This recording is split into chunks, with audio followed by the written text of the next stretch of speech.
Since we were children, we've been taught that lying is wrong. Honesty is the best policy, right? For millennia, this is what we valued.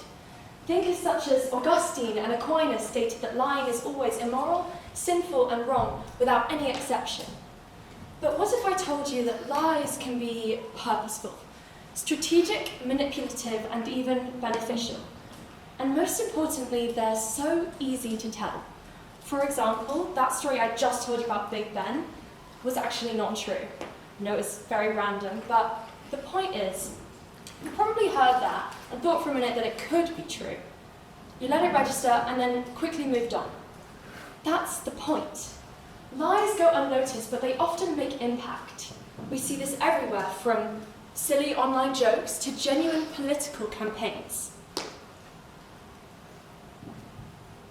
This brings me first to why, for example, this is why apologies don't matter, and instead how lying can be used as political strategy in a post-truth world. This brings me first to something called the illusory truth effect.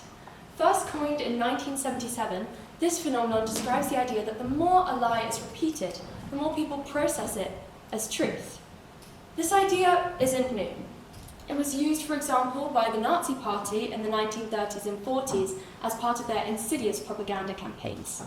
Propagandist Goebbels exploited this human association between familiarity and validity, stating that a lie told 1,000 times becomes truth. Now, there are hundreds of modern examples where lies have been used to bring about political advantage, either by inflating the appeal of one's own side, or by shattering the prestige of an opponent's. Take Brexit. When researching this topic, I came across this image. In May 2016, the Vote Leave party launched this campaign, stating that the UK sent £350 million a week to the EU, money which could and should be spent on the NHS. And that sounds completely valid, right? Well, actually, this figure was entirely misleading. It completely over-exaggerated the amount of money that the UK sent to the EU, ignoring UK rebates, which made weekly spending about 100 million less, as well as disregarding money that came back from the EU into the UK. Now, fact-checking organisations have repeatedly condemned this claim. And yet, a 2018 King's College London study found that 42% of people that had seen the campaign still believed it to be true, 2 years later. The facts don't matter because the narrative endures. And my key question is, why? Why do lies work in this way? Surely objective facts are much more persuasive. They're irrefutable, undeniable, and accurate. And surely this is what we value in a society based off of trust. Well, I would argue that lying works for 3 reasons. Number 1, power comes from being discussed. Famous author Oscar Wilde wrote that there is only one thing worse than being talked about, and that is not being talked about, highlighting the importance of conversation. Lies in politics spark discussion, and with discussion comes power. Number 2, lies remain. Everyone's heard the saying, a lie travels halfway around the world before the truth gets its boots on. Essentially what this is saying is something called Brandolini's law, which states that the amount of energy needed to refute misinformation is an order of magnitude greater than that needed to produce it. Apologies are meaningless in the face of public deception, and lies have a shock factor that the plain old truth just doesn't have. In a post-truth world, this is what matters: emotional response over factual accuracy. And number 3, social media acts as the perfect vessel. Prioritizing engagement, it disregards the power of truth in the face of likes, shares, and follows. Think of my Big Ben lie, and now imagine that multiplied and amplified 1,000 times on social media.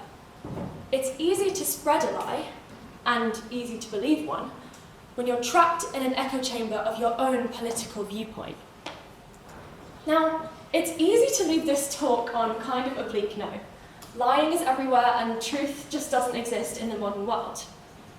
Yuval Noah Harari even stated that we better try our luck with chimps if we want to live in a world in which truth reigns supreme. So, do we just accept this? That lies are an innate part of politics and there's nothing we can do to stop it? Well, To that, I would say this. We're not completely powerless as individuals within this system, and lies are only as powerful as we allow them to be. Right. When we see something online, we're currently thinking about fake news all the time, which is good. But it's more than thinking about whether sources are unbiased or whether your information is accurate. We need a deeper kind of awareness, one that notices our emotional reactions to information that we see. Because deceit wins when lies spread. But when we stop to think about why a headline made us feel a certain way, that's when we begin to break this cycle. And that's when we can begin to take some of that power back.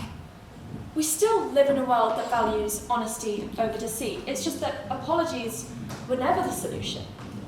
So to those who shape the conversation, like social media and politicians and everyone in power, I say your apology doesn't matter. But to those who are part of the conversation, like you and me, I say our awareness does. Thank you.